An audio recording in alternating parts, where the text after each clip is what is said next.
Alright, so here we are. We've had our nano-filter for a year, 12 months, and we're ready to change some filters out.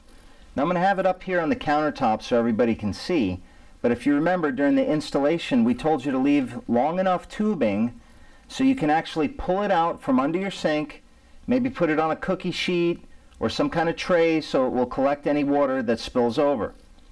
The first thing you want to do in changing the nano-filter is you want to go underneath to your cold shut-off valve and you want to turn the cold water off. If you have a tank, you want to take the lever on the tank and you want to turn it sideways. This shuts any water from escaping out of the tank.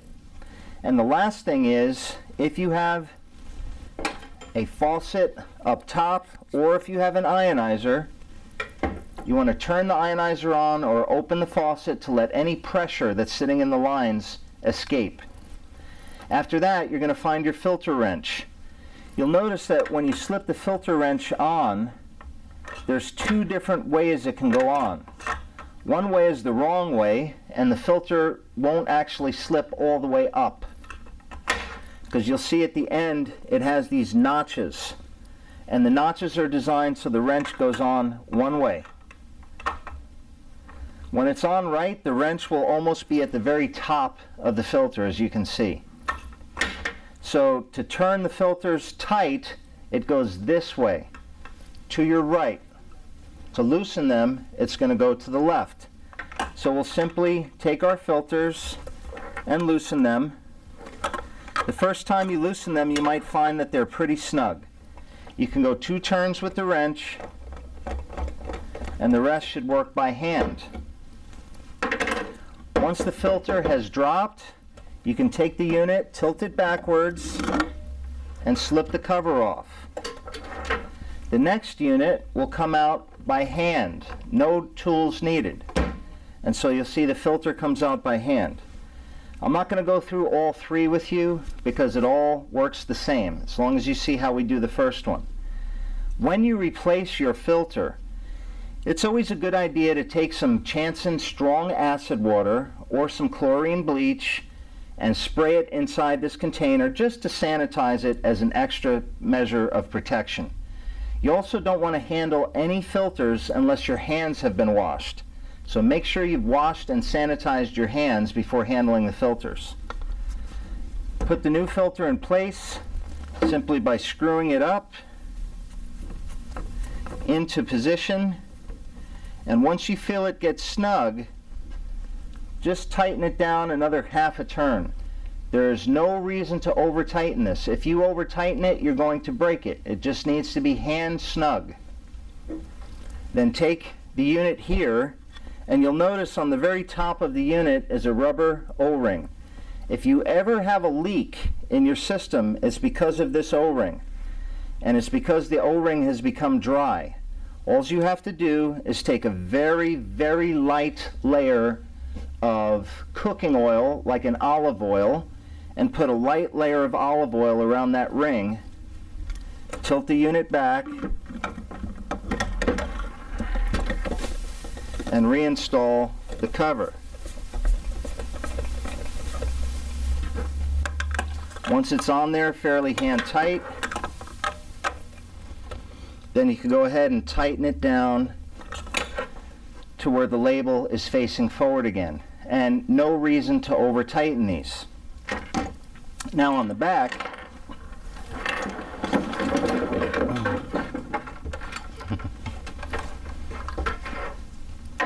alright, so on the back you'll see that we have 3 filters.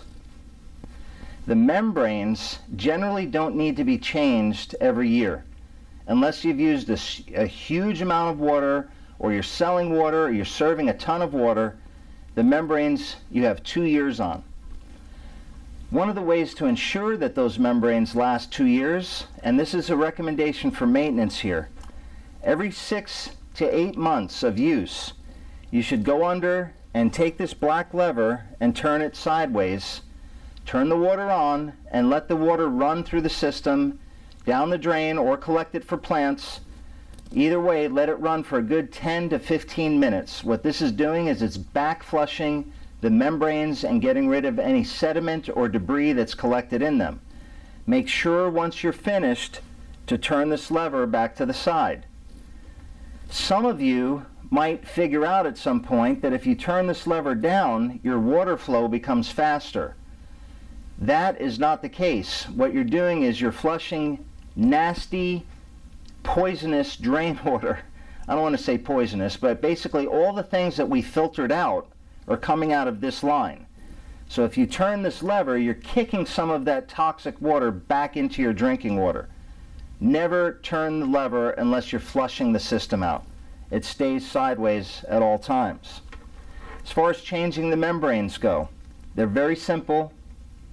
If you do this flush procedure every 8 months, you'll have 2 years out of those membranes easy. So we'll grab our pliers, and you'll see that there's only 2 membrane housings, and the cap that comes off has a single line going in it. It's on the opposite end for the bottom line. So here we'll remove this.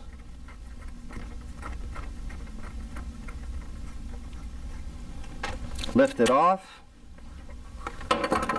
Take your fingers behind the cap and pull it out of the bracket. Grab the body with one hand and the head with the other and twist the cap off. Now once this cap has come off, you'll see the membrane that you installed.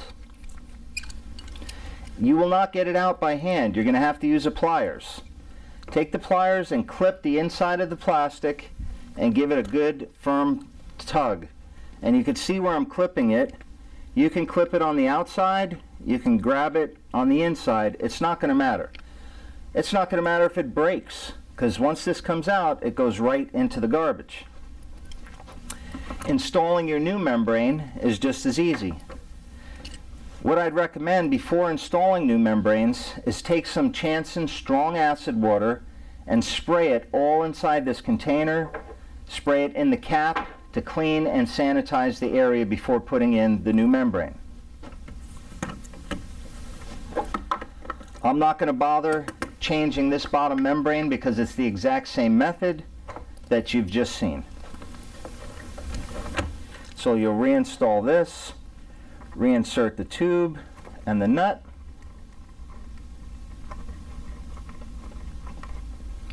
So again, the membranes are every 2 years. The last thing you're going to do for the yearly change is this top filter.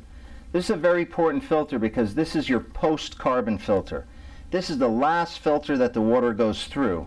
And basically to change this filter, you're going to have to take off the connections on both sides. So let's go ahead and do that now. We'll just undo the nuts and lift them away.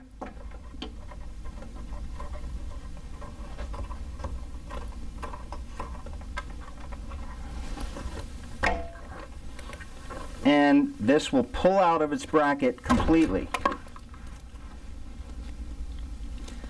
When you get your new one, it's not going to have any connectors on the end. So all you have to do is twist counterclockwise. Twist these fittings out. You want to use your Teflon tape that we gave you and wrap the threads of these 3 or 4 layers, 3 or 4 times around, and then reinstall these to the new filter. Now if anyone gets confused of the direction of how this should face, remember the sticker is going one way, so it'd be hard to install this backwards because the sticker would end up on the back side. So this is how it should go, but if anybody is still confused, or let's say the sticker fell off, on the back in the plastic there's an arrow that says flow, and it shows you the direction of how the water is going to travel through the filter. Alright, so we're going to take this, and remember this is your new filter. You've put both ends back on. We'll just snap this by pushing it into the brackets, and we'll go ahead and reinstall. Now when you get this all back together, don't forget that one last process of the install, which is when you turn the water on and the water's running, make sure that you tilt it up on the left side for 1 full minute. That's to bleed the air out of the membranes. If you didn't change the membranes, you won't need to do this step. And then of course you'll tilt it up onto the opposite side for 1 full minute. That's really the only maintenance that you need to do with the Nanofilter. There's nothing else to do. Make sure that you do change your filters on a yearly basis. There's another product that we want to just show you on this video here, and this is a great product to have, especially when you have a major filter system under the sink. This is called the leak control system. We have them available here. I believe they're $45 to $47. It's a tiny investment for what this does. Basically, your water line connects into here, then goes to the filter, and there's a sensor that sits at the bottom of your cabinet. If any drops of water or any leak is detected, this will shut off the water under your sink. This will prevent any floods or any damage to your cabinet. It's called the leak detection system, and I highly recommend, especially if you have a wood floor in your kitchen, that you want to get something like this, because it doesn't matter what quality a plumbing product is. Any plumbing product is susceptible to leaks over time. Thanks for joining us, and again, if anything wasn't covered on this video, please visit our website or give us a call. Our technical support department will be happy to help you. Thanks for joining us, and please give us feedback on how you're doing on this phenomenal water. Thanks for joining us.